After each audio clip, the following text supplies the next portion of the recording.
जय माता दी दोस्तों। बुढ़ापे की असली लाठी हमें बुढ़ापे में जाके ही पता चलता है। मूल से ज़्यादा ब्याज प्यारा होता है। विदेश से लौटी पोती ने जब अपने दादा दादी को भीख मांगते देखा तो उसके होश उड़ गए। बूढ़े दादा दादी जी की दर्द भरी कहानी।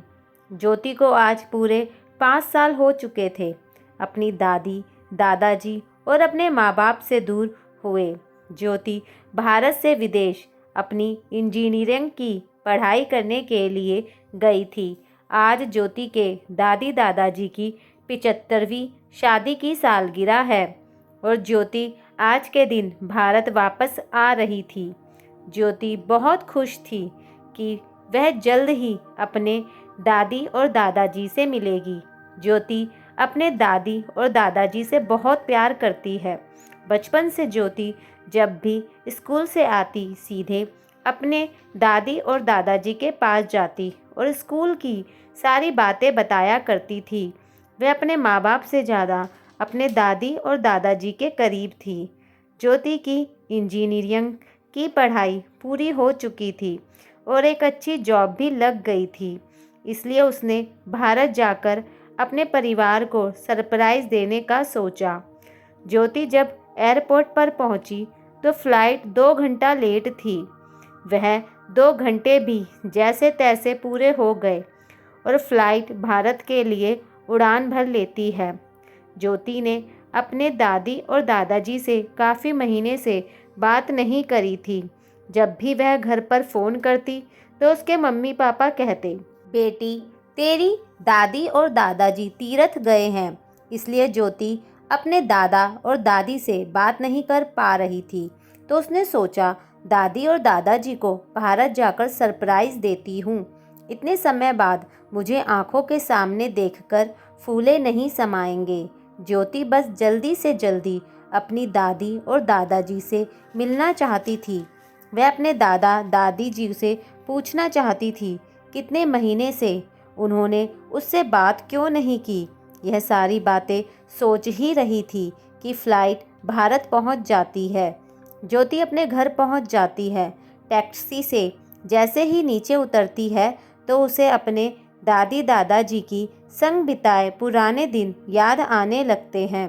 दादाजी का घोड़ा बनकर पीठ पर बिठाना, दादी का कहानी सुनाते हुए खाना खिलाना, वह उनका प्यार से सर पर हाथ फेरना। ज्योति अपने माँ बाप की इकलौती बेटी है। ज्योति अपने मम्मी पापा और दादा दादी जी के संग रहती थी। ज्योति के स्कूल की पढ़ाई पूरी हो गई और वह विदेश इंजीनियरिंग की पढ़ाई करने के लिए चली गई। विदेश में रहकर भी ज्योति अपने दादी और दादाजी द्वारा दिए गए संस्कार नहीं भूली थी। घर पहुंचते ही ज्योति ने जैसे ही डोर बेल बजाई वैसे ही घर का दरवाज़ा खुला। सामने ज्योति के पापा थे। ज्योति के पापा ज्योति को अचानक देखकर चौंक जाते हैं, लेकिन वह अपने मम्मी पापा से मिलने की जगह अपने दादी और दादाजी से मिलने उनके कमरे में चली जाती है। यह देखकर उसके पापा को दुख होता है। वह कुछ नहीं कहते और चुपचाप खड़े रहते हैं। जब ज्योति को उसके दादी और दादाजी वहाँ पर नहीं दिखते तो वह पूरे घर में उनको आवाज़ लगाकर ढूंढती है, पर उसे अपने दादी और दादाजी कहीं दिखाई नहीं देते। ज्योति के पापा कहते हैं, बेटी बैठ जा, इतनी दूर से आई है, थक गई होगी। ज्योति ने कहा, मम्मी पापा मैं नहीं थकी हूँ, बस आप मुझे यह बताइए दादी और दादाजी कहाँ हैं? मैं उनसे मिलने ही तो आई हूँ इतनी दूर से। मतलब बेटी तुझे अपने मम्मी पापा से नहीं मिलना, उनसे बातें नहीं करनी? इतने सालों बाद घर आई है, हमसे भी तो गले मिल बातें कर। पापा ऐसी बात नहीं है, दरअसल आज दादी और दादाजी की शादी की 75वीं सालगिरह है, तो मुझे उनको मिलकर उन्हें सरप्राइज़ देना है। अच्छा अब समझी, मंदिर गए होंगे भगवान का आशीर्वाद लेने। आखिर आज उनकी शादी की सालगिरह जो है, मैं अभी मंदिर में जाकर ही उनसे मिल लेती हूँ। तभी ज्योति की मम्मी ने कहा, बेटी ज्योति तुम बिन बताए आ गई, अचानक से बता दिया होता तो पापा एयरपोर्ट पे लेने आ जाते। मम्मी, मैं सरप्राइज़ देना चाहती थी इसलिए नहीं बताया। मम्मी पापा एक दूसरे की तरफ देखने लगते हैं, फिर कहते हैं, ज्योति तेरी दादी और दादाजी मंदिर नहीं गए हैं, अपने दूर के रिश्तेदार के यहाँ शादी में गांव में गए हैं, थोड़े दिनों में आ जाएंगे। अच्छा तो ठीक है, आप मुझे वहाँ का नंबर दे दीजिए, मैं कॉल करके उनसे बात कर लेती हूँ। उन्हें पता चलेगा कि मैं वापस आ गई हूँ तो दौड़े दौड़े आ जाएंगे मुझसे मिलने। ज्योति के पापा ने कहा, बेटी वहाँ पर शादी है और लैंडलाइन नंबर है, कौन उठाएगा? चिंता मत करो, थोड़े दिन में आ जाएंगे, जब मिल लेना। यह सारी बातें सुनकर ज्योति मायूस हो जाती है। फिर मैं बोली, ठीक है, मैं अपने दोस्तों से मिलकर आती हूँ। और वह अपने दोस्तों से मिलने के लिए निकल जाती है। थोड़ी दूर जाने के बाद रास्ते में एक मंदिर दिखाई देता है। वह सोचती है, चलो मंदिर में माता रानी के दर्शन ही कर लेती हूँ। जैसे ही मंदिर की सीढ़ी पर पैर रखती है तो दो बुजुर्ग दिखाई देते हैं, फटे पुराने कपड़ों में, जिनकी शक्ल उसके दादी और दादाजी से मिलती जुलती है। उन्हें देखकर थोड़ी देर वहीं रुक जाती है और फिर सोचती है, यह मेरी दादी दादाजी कैसे हो सकते हैं? वह तो अपने किसी रिश्तेदार के यहाँ शादी में गए हुए हैं। वह मंदिर में दर्शन करने चली जाती है। सीढ़ियाँ उतरते वक्त उसका मन नहीं मानता है। फिर एक बार पास जाकर देख लेती हूँ। पास जाकर देखा तो ज्योति के दादी और दादाजी फटे पुराने कपड़ों में मंदिर की सीढ़ियों पर बैठे भीख मांग रहे थे। यह देखकर ज्योति के पैरों तले ज़मीन खिसक जाती है। उधर ज्योति के दादी और दादाजी अपने सामने ज्योति को देखकर चौंक जाते हैं। बेटी, तुम तो विदेश में थी, यहाँ कब आई? ज्योति अपने दादी और दादाजी के जोर से गले लग जाती है। उनके कपड़ों में से बहुत गंदी बदबू आ रही थी और रोते रोते ज्योति अपनी दादी से पूछती है, आपका यह हाल कैसे हो गया? आप लोग तो अपने किसी रिश्तेदार के यहाँ पर गए हुए थे ना, फिर यहाँ पर कैसे हैं, वह भी इस हालत में? दादी जी सच सच बताइए, आपका यह हाल कैसे हुआ? आपको मेरी कसम। इतना पूछते ही दादी ज्योति के गले लगकर फूट फूट कर रोने लगती है। तब दादाजी ने कहा, क्या बताऊं बेटी, तुम्हारे विदेश जाने के बाद तुम्हारे मम्मी पापा पर हम बोझ बन गए। तुम्हारे मम्मी पापा किसी न किसी बात पर हमेशा ताना दिया करते थे। तुम्हारे पापा भी बहू का ही साथ देते थे। तुम्हारी दादी दिन रात घर के सारे काम करती और मैं बाहर के और खाने के नाम पर बस 2 सूखी रोटी दिया करती थी और खुद दिन भर पार्टियों में बिजी रहती थी। जब देखो अपनी सहेलियों के साथ फ़ोन पर बस बातें करती रहती। नौकरों से भी बदतर हालत हो गई थी हमारी।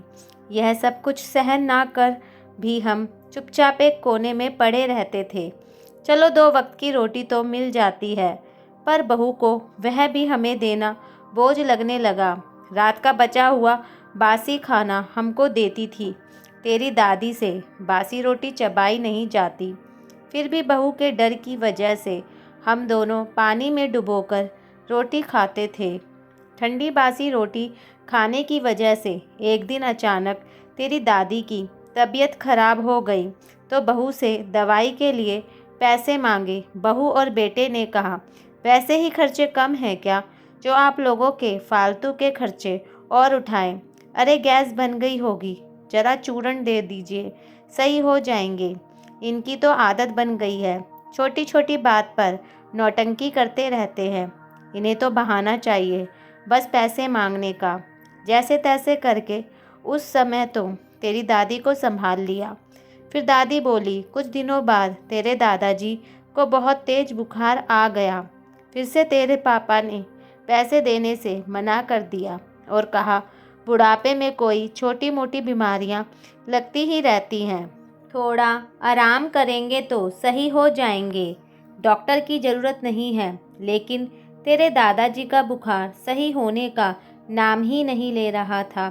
फिर बहू बेटे ने हम दोनों को घर से निकाल दिया, यह कहकर हमारे पास इतने पैसे नहीं हैं कि आप दोनों के खर्च उठा सके। फिर मैं तेरे बीमार दादाजी को लेकर कहाँ कहाँ नहीं भटकी।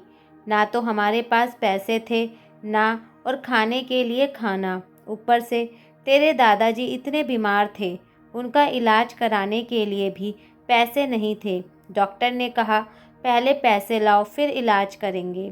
फिर मेरे कानों में सोने की बालियां थी। अपने पति की जान बचाने के लिए मैंने उसको ही बेच दिया और तेरे दादाजी का इलाज कराया। धीरे धीरे तेरे दादाजी ठीक हो गए। फिर हम दोनों के पास रहने के लिए कोई जगह भी नहीं थी। भूख के मारे हालत खराब हो रही थी। तब हमारे पास भीख मांगने के अलावा और कोई चारा नहीं था। यह सारी बातें सुनते हुए ज्योति का कलेजा फटा जा रहा था। पापा मम्मी ने आप दोनों के साथ बहुत गलत किया। ऐसा करके उन्होंने बिल्कुल भी अच्छा नहीं किया। ज्योति फिर अपने दादा दादी जी से कहती है, चलो आप अपने घर चलो। दादी बोली, बेटा हमको घर में नहीं जाना, थोड़ी सी ज़िंदगी बची है, यहीं मंदिर की सीढ़ियों पर गुजार लेंगे। ज्योति ने कहा, आप मंदिर की सीढ़ियों पर भीख मांगकर क्यों गुजारा करेंगे? वह घर आपका है, उसे आपने अपनी मेहनत से बनाया है, उसमें रहने का हक भी आपका ही है। आप चलिए मेरे साथ, और आज तो आपकी शादी की भी सालगिरह है। ज्योति अपने दादाजी और दादी को लेकर घर जाती है। आप चिंता मत करिए, मैं आपके साथ हूँ। घर ले जाकर सबसे पहले उन्हें नहलाकर दादी दादाजी को साफ सुथरे कपड़े पहनाती है। फिर उनके लिए बाजार से खाना मंगाती है। बहुत दिनों बाद अच्छा खाना खाकर दादी दादाजी की आंखों में आंसू आ जाते हैं और अपनी पोती को गले लगा लेते हैं।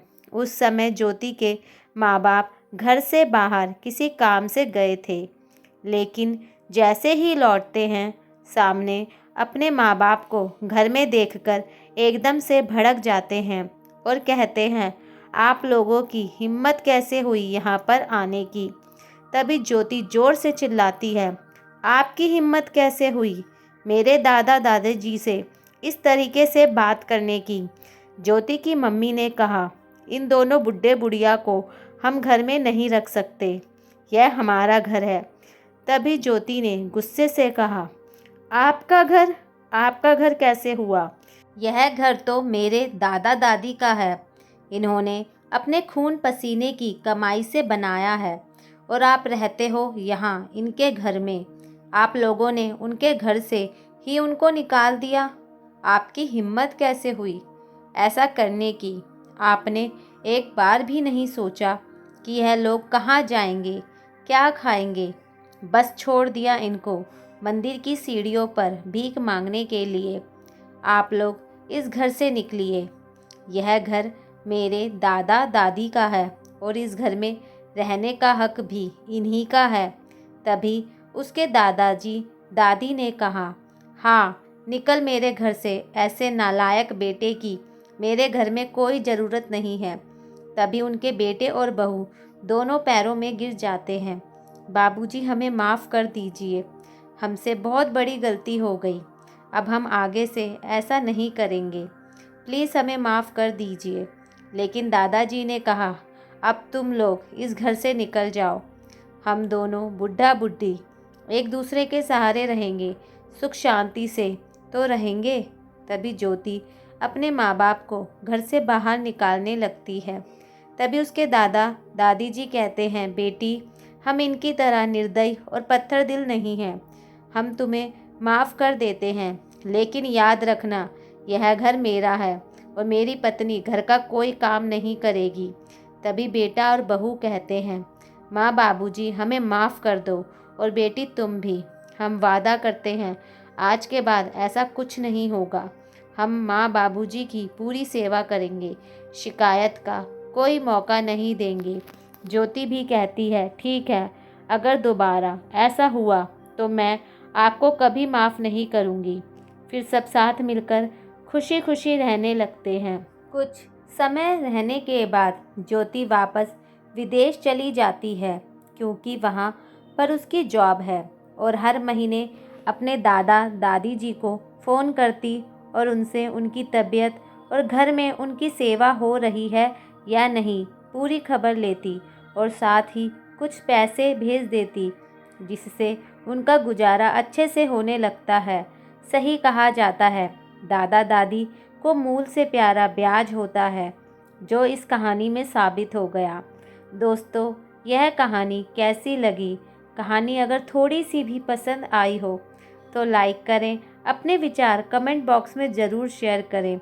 न्यू है तो चैनल को सब्सक्राइब करना ना भूलें। जय माता दी। धन्यवाद। दोस्तों, अगर आपको शॉर्ट्स वीडियो देखना भी पसंद है तो मेरे चैनल पर वो भी अपलोड है, जाके ज़रूर देखिए। जय माता दी। धन्यवाद।